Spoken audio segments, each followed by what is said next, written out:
Hi,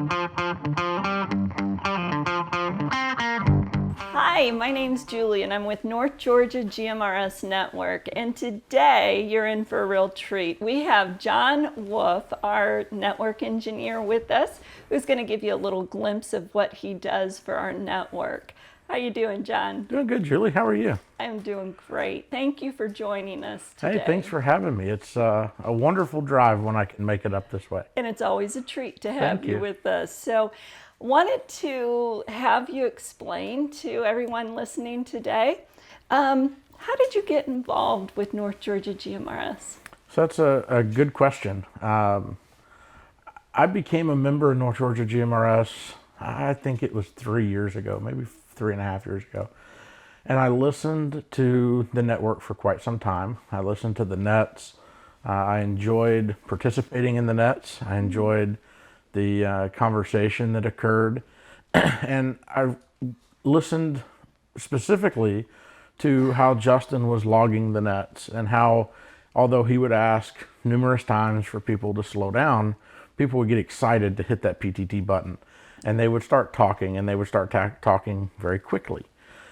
And I could tell in Justin's voice when he would respond back that he missed some of the content, and he would have to go back and ask people, can you repeat your first name? I didn't catch it. Can you repeat your location? Mm-hmm. And I noticed in listening for many months that Justin was struggling a bit with having the membership give him the information that he wanted in the order that he wanted on his time. Mm. We were giving it in our time, but not in his time. Right. And so I developed a spreadsheet that would allow for Justin to log membership check-ins by doing a lookup to a couple of different areas, and would simplify his job a little bit. And then I called Justin on the phone and I said, hey, Justin, I think you're doing a great job. I think the membership loves you. I think that the nets run very smoothly. But I noticed that there's times when the membership goes really fast and you miss some details. Mm-hmm. And I think I have a solution for you I'd like to show you. Is that okay? And he said, oh, sure, Jon, you can show me. And, at first I thought, I hope I'm approaching this in such a way where he understands that I appreciate the value he's providing, because he was doing a great job. I just noticed he may have had some areas that could be enhanced a bit for his efficiency. And so I showed him what I put together, and the next week he used the log program that I built, and he gave me some feedback. I adjusted a little bit based on his feedback. And then my name became known to Gary Beckstead, Atlanta 60. And, Gary and I built a relationship. I had some conversation around the way that our network was being managed at the time. And, the rest is history. I'm somehow called the network engineer. Well, I remember when you rolled that electronic log, if you will, out to us, and the excitement. That was a game changer.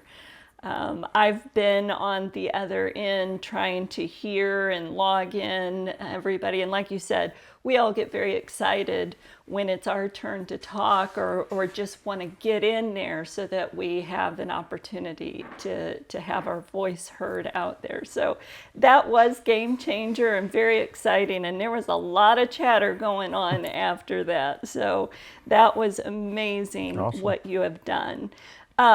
So in an earlier interview, I had Gary Beckstead here, and he discussed how he develops and deploys a repeater. So he now, when he does that, he then pushes it off to you and says, okay, now link this together. So maybe you can tell our listeners a little bit of, what does that entail? Sure.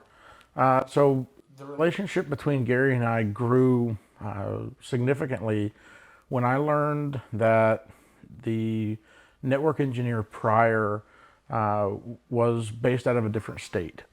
And that network engineer had some other priorities. And so I asked Gary if I could take on some and help.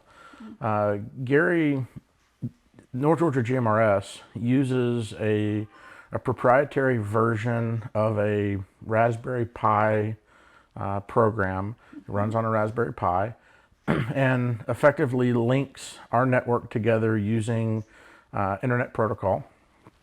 And it requires some audio tuning between each of the repeaters that exist.